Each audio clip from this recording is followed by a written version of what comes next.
ओम नमः शिवाय, हर हर महादेव, जय महाकाल। कैसे हैं सब लोग। मेरे देवादिदेव महादेव जी की कृपा सदैव आप भक्तों पर यूं ही बनी रहे, आपकी सारी मनोकामनाएं पूरी हो, यही मैं महादेव जी से प्रार्थना करता हूं।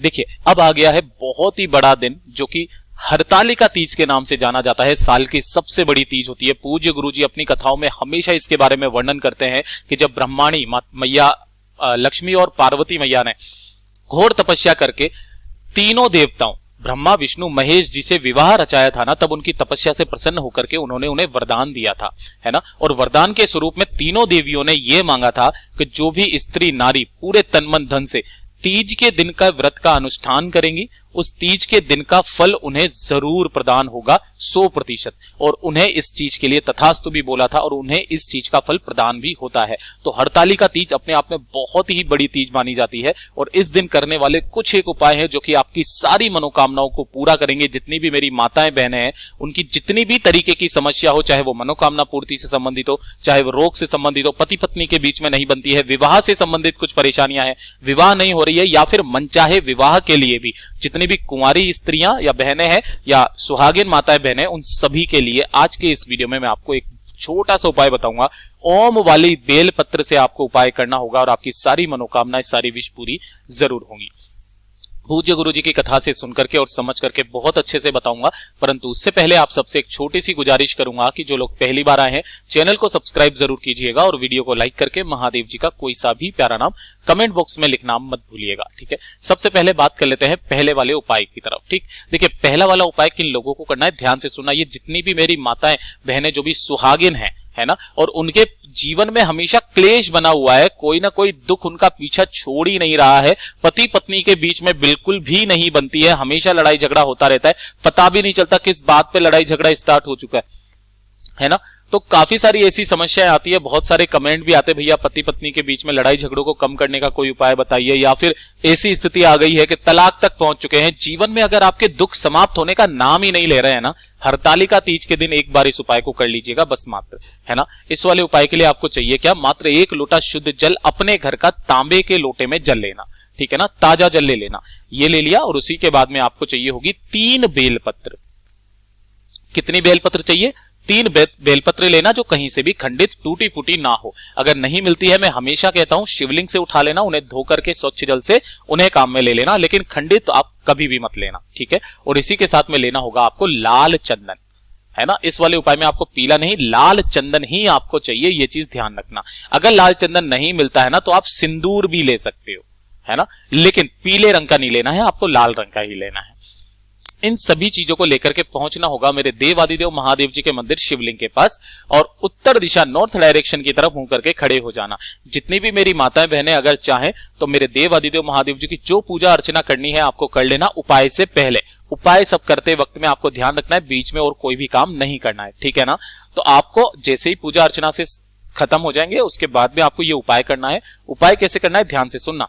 जो आपने 3 बेलपत्रियां ली है ना, इन तीनों बेलपत्रियों की जो बीच वाली पत्ती होती है, ये बड़ी वाली पत्ती है ना, आपको अपनी अनामिका उंगली से, ये चीज ध्यान रखना, है ना, अनामिका उंगली जो होती है ना, उस अनामिका उंगली से इस लाल चंदन के अंदर थोड़ा सा जल मिला करके और इससे आपको ओम बनाना है ना। ओम, इस तरीके से ओम बनाना, तीनों पत्तियों पर आपको बनाना है। तीनों बेलपत्रियां मतलब इन पर नहीं, पहली बेलपत्री की बीच वाली पत्ती पर, दूसरी वाली बेलपत्री की बीच वाली पत्ती पर, तीसरी वाली बेलपत्री की बीच वाली पत्ती पर, ठीक है ना। केवल इस पर बनाना है, चिकने वाले हिस्से की तरफ, ठीक है। जब आप इसे बना लेंगे, उसके बाद इसे शिवलिंग पर 3 जगह आपको समर्पित करना है। 3 जगह ध्यान रखना किस किस जगह पर आपको समर्पित करना है। पहली वाली जो बेलपत्र होगी वो आपको जलाधारी पर समर्पित करना है, कुछ इस तरीके से कि जो बड़ी वाली पत्ती रहेगी ना, वो रहेगी महादेव जी की शिवलिंग की तरफ, और डंडी जो रहेगी ना, वो जलाधारी से थोड़ी सी नीचे लटकी हुई रहेगी, ये चीज ध्यान रखना, ठीक है। और जिधर आपने ओम रखा है ना, वो नीचे की तरफ होना चाहिए, ठीक है। ये पहली बेलपत्र। दूसरी बेलपत्र जो आपको समर्पित करनी है, वो करनी होगी आपको माता रानी के हस्तकमल पर। अब यह हस्तकमल पर कैसे आपको समर्पित करना है, तो गुरुदेव ने बताया था कि जब भी आपको हस्तकमल पर समर्पित करने के लिए बोला जाए, तो आपको ज्यादा कुछ नहीं करना, उस बेलपत्र को यहां पर ऐसे चिपका देना है, और जो ओम वाला हिस्सा होगा ना, वो शिवलिंग से टच होना चाहिए, और जो डंडी रहेगी वो माता रानी के हस्तकमल की तरफ रहेगी। और जो तीसरी बेलपत्र है ना, वो आपको शिवलिंग के ऊपर समर्पित करना है। लेकिन यहां पर आपका क्रम उल्टा हो जाएगा कि जिस तरफ में आप खड़े हुए हो ना, बेलपत्री की बड़ी वाली पत्ती रहेगी आपकी तरफ और डंडी रहेगी आपसे विपरीत दिशा में। इस तरीके से समर्पित करना। ओम जो है वो नीचे की तरफ रहना चाहिए और 1 लोटा शुद्ध जल मेरे देवादिदेव महादेव जी को समर्पित करना काशी विश्वनाथ के नाम से। किनके नाम से? काशी विश्वनाथ के नाम से समर्पित करना। समर्पित कर देने के पश्चात जो भी जल बहता बहता जलाधारी से नीचे की तरफ आएगा, अपने दाहिने हाथ में लेना, दोनों नैनों पर अपनी कामना कह करके लगा लेना। एक दिन इस उपाय को करके देख लीजिएगा, 2 से 3 दिन में आपको फर्क नजर आ जाएगा। आपके धीरे धीरे करके दुख खत्म होने लगेंगे। परिवार के जो भी कलेश होंगे, पति पत्नी के बीच में जो कलेश हो रहे होंगे, वो हमेशा के लिए खत्म जरूर होंगे। अब बात कर लेते हैं दूसरे वाले उपाय की तरफ। ठीक है, देखिए दूसरा वाला उपाय जो होगा ना, ये वाला उपाय आपकी एक तो मनोकामना पूर्ति के लिए होगा, है ना, मनोकामना पूर्ति के लिए। दूसरा, आपके रोग, चाहे कितना भी बड़ा रोग क्यों ना हो, वो सारे के सारे खत्म होंगे, सारी की सारी कामनाएं पूरी होगी, है ना। पूज्य गुरुजी कहते हैं कि जब भी हरतालिका तीज का दिन आ जाता है ना, तो उस दिन फुलेरे का बहुत ज्यादा महत्व होता है। फुलेरा कैसे बनाया जाता है, किस तरीके से आपको लगाना है, इसके लिए मैंने पहले ही एक वीडियो बना दिया है, तो आज जाकर के आप उसे भी देख सकते हो। ठीक है, लेकिन ध्यान रखना कि जो भी माताएं बहनें इस व्रत को नहीं कर पा रही हैं, कोई कारण है, कोई समस्या है, उसकी वजह से नहीं कर पा रही हैं, उन्हें अपनी मनोकामना पूर्ति के लिए कोई उपाय करना है, वो मंदिर भी नहीं जा सकती हैं, है ना। छोटा सा उपाय करना, आपके आसपास में हर एक शिव मंदिर के अंदर हरतालिका तीज के दिन इस तरीके से फुलेरा बनाया जाता है ना। जो फुलेरा ऊपर की तरफ जो सहरे टाइप से होता है ना, वो इस तरीके से शिवलिंग के ऊपर लगाया जाता है ना। और जितनी भी मेरी माताएं बहनें हैं जो नहीं कर पा रही हैं, उनकी मनोकामना पूर्ति के लिए अगर वो अलग अलग 7 फुलेरों का दर्शन कर लेती है, कितने? अलग अलग 7 फुलेरों का। आपके यहां पर जितने भी शिवलिंग हो ना, वहां पर जाकर के आपको अलग अलग 7 फुलेरों का दर्शन करके अपनी कामना, जो नारी जो स्त्री इस फुलेरे का दर्शन करके अपनी कामना भी बोल देती है ना, मेरा बाबा उतने में ही उनकी कामना को स्वीकार करके उन्हें सारे फल प्रदान कर देता है। इतना अद्भुत है। अगर वो रोग के लिए इस उपाय को कर रही हैं, तो अलग अलग उनको 7 के 7 फुलेरे देखने होंगे, है ना। 7 फुलेरे अलग अलग होना चाहिए। ऐसा नहीं है आपने एक ही फुलेरे को 7 बार देखा है, ठीक है ना। अलग अलग 7 फुलेरे आपको जगह जगह देखने होंगे। छोटे से छोटा हो, चाहे बड़े से बड़ा हो, कोई दिक्कत नहीं है। दर्शन करने मात्र से आपकी सारी कामनाएं पूरी हो जाएगी, जितने भी रोग होंगे वो खत्म होंगे। यह है दूसरा वाला उपाय। अब बात करते हैं तीसरा वाला उपाय, मेरी उन बहनों के लिए जिन्हें मन चाहे वर की प्राप्ति करनी है ना। मन चाहे वर की प्राप्ति, जिनको अपने उनसे विवाह करना है, जिन्हें वो चाहती हैं, तो उसके लिए हरतालिका तीज के दिन का ये वाला उपाय सबसे ज्यादा अचूक है। ध्यान से सुनिएगा। 1 लोटा शुद्ध जल लेना अपने घर का, है ना, और इस तरीके से आपको 11 दीपक तैयार करने हैं। कितने दीपक? 11 दीपक।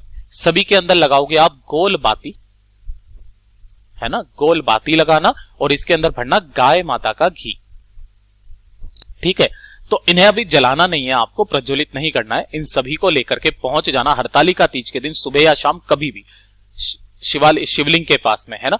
उत्तर दिशा, नॉर्थ डायरेक्शन की तरफ मुंह करके खड़े हो जाना। पूजा अर्चना करनी है, पूजा अर्चना कर लेना, कोई दिक्कत नहीं है। उपाय जब आप करोगे, सबसे पहले 1 लोटा शुद्ध जल मेरे देवादिदेव महादेव जी को समर्पित करोगे शिव शक्ति के नाम से, है ना। शिव शक्ति के नाम से आपको 1 लोटा शुद्ध जल समर्पित करना होगा। ओम नमः शिवाय, श्री शिवाय नमस्तुभ्यम का स्मरण करते हुए जब आप यहां पर अपनी मनोकामना, अपना नाम और गोत्र बोल करके बोल देंगी, उसके पश्चात आपको इसी शिवलिंग के चारों तरफ जो इस तरीके से चौखट बनी हुई रहती है ना, ऐसे करके, है ना, उन 11 दीपक को लगातार लाइन में शिवलिंग के तरफ ऐसे करके रखना, इधर की तरफ में, है ना। इधर पीछे मत रखना, बस ये चीज ध्यान रखना, इधर रखना, इधर की तरफ, जिधर मैं बना रहा हूं। ऐसे करके 11 दीपक रख के उनके प्रज्वलित कर देना, और प्रज्वलित कर देने के पश्चात हर एक के ऊपर से अपना हाथ फेर करके अपने सिर पर फेर लेना। मात्र इतना सा आप एक बार उपाय करके देख लीजिएगा, आपकी जो भी कामना होगी पूर्ति होगी, आपको मन चाहे वर की प्राप्ति भी होगी ही होगी। पूज्य गुरु जी का ये वाला उपाय बहुत ही ज्यादा खास और अद्भुत है, जरूर कर लीजिएगा। लेकिन जब भी आप इस उपाय को करेंगे, शिव शक्ति के नाम से करना, देखिएगा मेरा बाबा 3 महीने के अंदर अंदर आपको उसका चमत्कार नजर आ जाएगा। पूज्य गुरु जी के ये सभी उपाय बहुत ही ज्यादा खास और अद्भुत है, जरूर कीजिएगा। और कम से कम इस फुलेरे वाले उपाय को जरूर कर लीजिएगा, आपकी सारी मनोकामनाएं पूरी होगी। वीडियो पसंद आया हो तो लाइक जरूर करना, चैनल को सब्सक्राइब जरूर कीजिएगा।